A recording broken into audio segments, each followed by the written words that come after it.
大家好，我叫 Abby. Kamusta po? Welcome to Mandarin Express. So sa video na to, tuturuan ko kayo kung paano ba i-pronounce ang mga intonations ng Mandarin, which is nakakalito minsan, at kung paano ba ipakilala ang iyong sarili gamit ang Mandarin. So guys, tara na, umpisa na natin ang klase natin. Dito sa class natin, ang gagamitin natin ay pin-in method. Kasi ito yung pinakamadaling paraan. So, mambibigay ako ng isang word dito. Paano nyo ba ito babasahin? Ni hao, ni hao, ni hao. Diba nakakalito?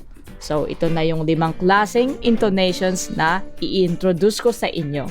Yung una ay ma, isa lang siyang straight line without any emotion. Ganyan lang siya, para siyang robot. Second, madali lang siya, pataas. Para siyang isang eroplano tapos magta-take off. Ma. Diba ang dali? And then, number 3, ma. So, para siyang isang bola. Tapos nahulog dito. And then, magba-bounce back. And then, number 4, ito yung pinakamadali. Para lang siyang galit, to. Ma. So, pwede nyo sabayan yung gesture ko para madali kayo matuto. And then, susunod dito, bihira lang natin siya magagamit. Ma. Maiksi lang siya. So, ito yung 5 klaseng intonations na magagamit natin dito sa Mandarin. Ni hao, 我叫 Abby. 我住在台湾.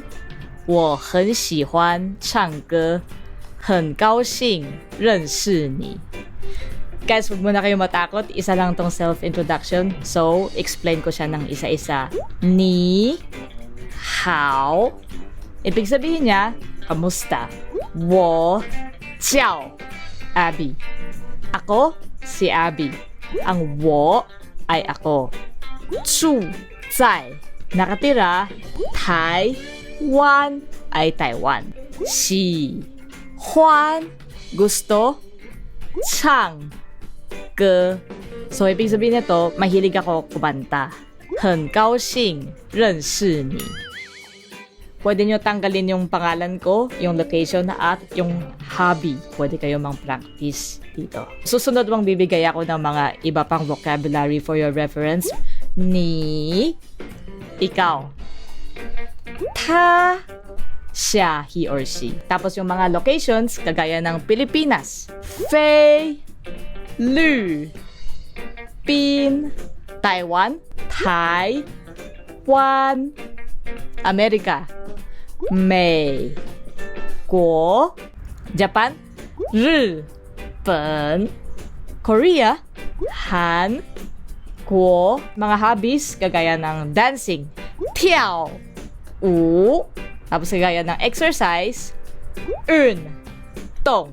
Magbasa, Kan, Shu. Mag-drawing, ito yung drawing ko. Hua, Tu. So guys, ito for your reference para pwede nyo mabuo ang self-introduction nyo. How's your class today? Okay lang ba? Madali lang ba? Kung gusto nyo pa matutunan ng ibang bagay, please let me know dito sa comment. Kung gusto nyo po tong video ko, please subscribe my channel and follow my Instagram. 谢谢! Bye-bye!